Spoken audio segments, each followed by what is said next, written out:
안녕하세요. 안티고네 니나입니다. 인간의 대지 제2장 동료들 1번 메르모즈에 이어 2번 기욤의 이야기를 읽어보겠습니다. 기욤에 자네에 대해 몇 마디 하려 하네. 하지만 자네의 용기나 직업적 자질을 지나치게 강조해서 자네를 불편하게 하는 일은 없을 걸세. 자네가 겪은 가장 멋진 모험에 대해 이야기하면서 나는 좀 다른 것을 그려보고자 하네. 아무런 이름도 붙일 수 없는 그런 자질이 있어. 진중함이라고 부를 수 있을지 모르겠지만 이 단어만으로는 부족하지. 왜냐하면 내가 말하려는 그 자질 속에는 더없이 명랑한 쾌활함도 있거든. 그건 자기가 다듬을 나무 토막을 자신과 동등한 존재로 마주하고 앉아서 이리저리 더듬고 헤아려보는 목수가 지닌 바로 그 자질이네. 그런 목수는 나무 토막을 하찮게 다루는 것이 아니라 정성을 다하는 법이지. 기욤에 언제가 자네가 가끔 모험을 칭송하는 글을 읽은 적이 있는데 거기에서 나오는 부정확한 이미지가 나는 영만 믿지 않았네. 자네가 마치 팔이 불황하시게 걸걸한 농담이나 던지는 모습으로 그려졌거든. 죽을지도 모르는 최악의 위험에 맞선 용기가 중학생들의 빈정거리는 말장난에 불과한 것처럼 말일세. 그 글에서 자네 모습은 찾아볼 수 없었네. 기욤에 자네는 적에 맞서기 전에 그들을 조롱거리로 만들 필요를 느끼지 않거든. 지독한 폭풍으로 만나면 자네는 그저 지독한 폭풍으로군 하고 판단을 내릴 뿐이지. 자네는 폭풍우를 있는 그대로 받아들이고 헤아려 본다네. 기욤에 여기에서 나는 자네에 대한 증언을 하고자 하네. 어느 겨울 안데스 산맥을 횡단하던 자네가 행방불명된 지 50시간이 지난 때였지. 파타고니아 남단에서 돌아오던 나는 멘도사에서 동료 들레와 합류했네. 우리 두 사람은 닷새 동안 비행기로 첩첩산중을 뒤지고 다녔지만 아무것도 찾아내지 못했네. 우리 비행기 두 대로는 턱없이 부족했지. 100개의 비행 중대가 100년 동안 비행한다 해도 능선 높이가 7,000m에 이르는 그 거대한 산악지대를 다 탐색할 수는 없었을 것 같았네. 우리는 모든 희망을 잃었지. 밀수업자도 단돈 오프랑의 살인을 서슴지 않는 강도들마저도 안데스 산쪽이나 임시 대피소에 가보기를 거절했네. 그러면서 이렇게 말하더군. 가면 거기서 죽을 수도 있어요. 겨울에 안데스 산맥은 사람을 놔주는 법이 없거든요. 들레와 내가 산티아고에 착륙하니 칠레 사무관들 역시 우리에게 탐색을 포기하라고 충고하더군. 지금은 겨울입니다. 추락한 여러분 동료가 만에 하나 살아남았다 해도 간밤을 넘기지 못했을 겁니다. 저 위에서는 밤이 내리면 사람이 꽁꽁 얼어붙고 만다고요. 그런 후에 내가 다시 안데스 산맥으로 탐색 비행을 떠났을 때에는 자네를 구조하러 찾아 헤매는 것이 아니라 눈으로 된 성당에서 고요히 자네 시체를 지키는 것 같은 느낌이었지. 그러다 7일째 되는 날 탐색을 잠시 멈추고 멘도사의 식당에서 점심을 먹고 있는데 누가 문을 열고 들어와서 소리를 질렀네. 그저 이렇게 말했지. 기욤에가 살아있다! 그러자 거기 있던 남모르는 이들이 서로를 얼싸안았지. 10분 후 나는 기관사 르페브르와 아버리를 태우고 이륙했네. 그리고 40분 후 산 라팔 쪽 어딘가로 자네를 태우고 가는 자동차를 알아보고 도로변에 착륙했네. 참으로 멋진 해우였어. 우리는 부활에 살아 돌아온 자네를, 기적을 이뤄낸 자네를 울면서 으스러져라 얼싸안았네. 바로 그때 자네가 처음으로 알아들을 수 있는 한 문장을 말했는데 그건 인간으로서의 자부심을 참으로 근사하게 표현한 말이었지.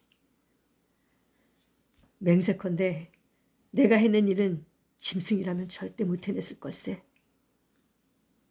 나중에 자네는 그 사고에 대해 이야기해 주었지. 48시간 만에 5m 두께의 눈을 퍼부어댄 눈보라 때문에 하늘이 전부 가로막혔고 미국 팬에어 항공사 비행사들은 되돌아가 버렸지. 그래도 자네는 하늘에서 툼바그니를 찾아 나서려고 이륙했네. 그리고 약간 남쪽으로 내려간 지점에서 그 함정을 발견한 거야. 그래서 자네는 고도를 약 6,500m로 유지하며 최고 높이가 기껏해야 6,000m인 구름층 사이로 높은 산봉우리들만 뾰족이 솟아있는 모습을 내려다보며 아르헨티나로 방향을 잡았네. 조종사는 가끔 하강 기류 때문에 이상한 불쾌감에 사로잡히지. 엔진은 잘 돌아가는데 기체는 하강하는 거야. 고도를 유지하려고 상승해보지만 비행기는 속도를 잃고 힘이 없어지지. 그리고 기체는 계속 가라앉네. 그러면 조종사는 이제 너무 높이 올라온 것은 아닐까 두려워서 핸들을 느슨히 풀고 오른쪽 왼쪽으로 되는 대로 편류하면서 유리한 능선, 그러니까 바람을 도약지처럼 받아주는 능선에 비행기를 대보려 하지. 하지만 비행기는 계속 하강할 뿐이야. 하늘이 통째로 내려앉는 것 같지. 무슨 우주적 재난에 휘말린 것 같은 느낌이라네. 이제는 피난처도 없어. 공기가 기둥처럼 풍성하고 단단히 받쳐주던 지대로 되돌아가 보려고 했으지만 아무 소용이 없지. 이제 더 이상 그런 기둥 따위는 없거든. 모든 것이 와해되지.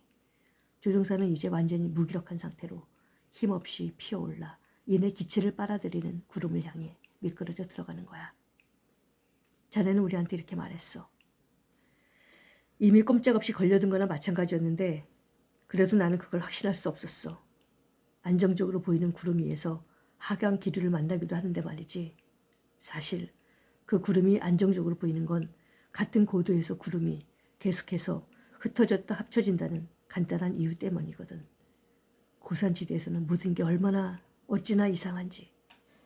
그 얼마나 대단한 구름인가. 걸려들자마자 조종관을 놓고 밖으로 튕겨나가지 않으려고 의자를 꼭 붙들었네. 진동이 얼마나 심하던지 벨트 때문에 어깨에 상처가 났고 하마터면 어깨가 작살날 뻔했네. 게다가 성에까지 껴서 전혀 시야를 확보할 수 없었어. 내가 탄 비행기는 고도 6,000m에서 3,500m까지 모자가 굴러 떨어지듯 추락했지. 3,500m 지점에서 수평으로 펼쳐진 검은 덩어리가 언뜻 보였고 덕분에 기체를 바로잡을 수 있었네. 내가 아는 라구나 디아만테 호수였어.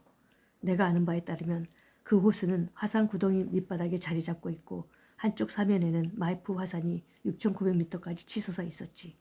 구름에서는 벗어났지만 무섭게 몰아치는 눈보라 때문에 여전히 앞이 보이지 않았어. 그 화산 구덩이 안에 어느 벽에 충돌하지 않는 한 호수에서 벗어날 수 없었지. 그래서 30여 미터 고도를 유지하면서 휘발유가 떨어질 때까지 호수 둘레를 선회했어. 2시간을 그런 식으로 버티다가 착륙했는데 기체가 그만 뒤집히고 말았지. 게다가 비행기에서 내릴 때 돌풍이 몰아치는 바람에 나는 뒤로 넘어졌어.